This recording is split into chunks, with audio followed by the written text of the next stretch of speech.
एक बार फिर एमएलए अबू आसिम आज़मी यहाँ मौजूद है शिवाजी नगर विधानसभा में। सर, किस तरीके का प्रोग्राम था, क्या इनॉग्रेशन? देखिए, ये प्रोग्राम ये था कि यहाँ पे जो फ्रीवे है, फ्रीवे से उतरने के बाद ट्रैफिक इस तरफ इतनी जाम होती है और इतनी घनी आबादी यहाँ पे है, बच्चे स्कूल जाते हैं, एक्सीडेंट हो रहा है। यहाँ से मान खुद ना कॉर्नर तक जाते जाते घंटों लग जाते हैं।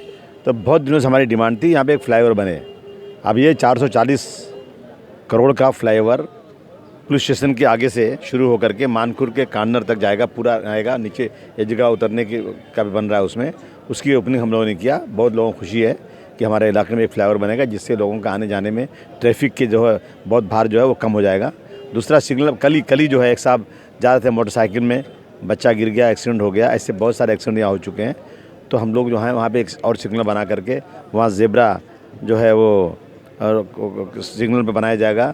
और जो स्पीड ब्रेकर है, स्पीड ब्रेकर पे निशान नहीं रहता है। तो कल जो एक्सीडेंट हुआ, वो जो मोटरसाइकिल से जा रहे थे उन्होंने स्पीड ब्रेकर देखा ही नहीं, और स्पीड ब्रेकर पहुँचे तो गाड़ी कूद गई, बच्चा नीचे गिर गया, पीछे गाड़ी थी, उससे बच्चा मर गया बेचारा। तो इस पर प्रिकॉशन हो रहा है। कल मैं मंत्री से मिल रहा हूँ और मंत्री से बोल करके एक जो है मीटिंग बुला करके यहाँ का सर्वे करा करके यहाँ से लेकर मानखुर तक जहाँ जहाँ सिग्नल पे प्रॉब्लम है, क्रॉसिंग में लोगों का एक्सीडेंट हो रहा है, जो रास्ते ब्लॉक हैं, इन सब चीज़ों पे चर्चा हुई और इंशाल्लाह बहुत जल्द इस सब काम को हम लोग पूरा करवाएंगे। बीएमसी इलेक्शन 2017 बहुत नज़दीक है। हर पार्टी ने अपना अनाउंसमेंट अभी तक नहीं की, लेकिन समाजवादी पार्टी की तरफ से कुछ अनाउंसमेंट हुए।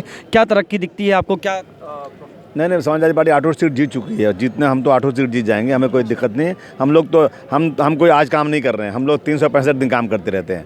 हमारा ऑफिस 24 घंटा खुला रहता है, यहाँ खुला रहता है। वर्कर हमारे जो बड़ी मेहनत से काम करते हैं, ईमानदारी से, सबके सुख दुख में लगे रहते हैं। लोग उम्मीदवार ढूंढ रहे हैं, मेरे पास उम्मीदवार पहले से हैं, सब मिलकर लड़ाएंगे। और हमें पूरी उम्मीद है कि हम लोग मानखुर शिवाजी नगर की, मेरे इलाके की जो 8 सीटें हैं, 8 सीटें समाजवादी पार्टी की झोली में यहाँ की जनता देने को तैयार है। यहाँ भ्रष्टाचार के खिलाफ लड़ाई लड़ रहे हैं हम लोग। यहाँ गरीबों का जो भी मसला है उस पर ईमानदारी से लड़ाई लड़ रहे हैं। और हम राजनीति नहीं करते, हम लोग इबादत की तरह ये काम करते हैं। तो जनता जानती है इस बात को। जनता की पुकार है कि अब की बार समाजवादी पार्टी के सारे उम्मीदवार बहुत अच्छे हैं, ईमानदार चुन के लाए गए हैं। बहुत जगह बदली भी किए गए उम्मीदवार। कहीं ना कहीं रईस शेख की कमी महसूस हो रही है? हाँ, रईस शेख यहाँ थे, रईस शेख ये सीट रिजर्व हो गई, तो रईस शेख को साउथ बॉम्बे भेज दिया गया। साउथ बॉम्बे से रहेंगे, कॉर्पोरेशन में रईस शेख रहेंगे, सारे नगर सेवक उनके साथ मिलकर काम करेंगे। अभी असदुद्दीन ओवैसी वहाँ पर आए हुए थे, बहुत बड़ा प्रोग्राम हुआ, बहुत ज़्यादा तादाद में पब्लिक थी। उसका कहीं असर देखने को मिलेगा मदनपुरा और वहाँ की सीट पर? नहीं, मदनपुरा में रईस शेख जीत चुका है। जहाँ हमारे लोग हैं, हम लोग ईमानदारी से काम करते हैं। हम कोई इलेक्शन में आकर के ढिढोरा पीट के हम ये करेंगे भाई, जो जिनकी बात आप कर रहे हैं वो 80 साल की पार्टी है। वो कहते हैं मैं चाँद तारे ला के दे दूँगा। कब ला के दूँगा? जब मैं सत्ता में आऊँगा। 80 साल से सत्ता में तो आए नहीं है, पता नहीं कब सत्ता में आएंगे। कोई चांस सत्ता में आने का तो है ही नहीं है। जहाँ पे राजनीति कर रहे हैं वहाँ पे लोग मारे जा रहे हैं, कुछ नहीं कर पा रहे हैं। वहाँ सत्ता में, वहाँ पे आज भी वहाँ की जो है पार्टी जो है उसके साथ में, जो सरकार में वहाँ पे उसके साथ में इनका अलायंस भी है। इसके पहले कांग्रेस के साथ अलायंस था। तो ये लोग सोचे ना, सिर्फ इलेक्शन में आकर बड़ी बड़ी बातें करना। हमारे यहाँ बातें होती कुछ नहीं, काम है, काम बोलता है।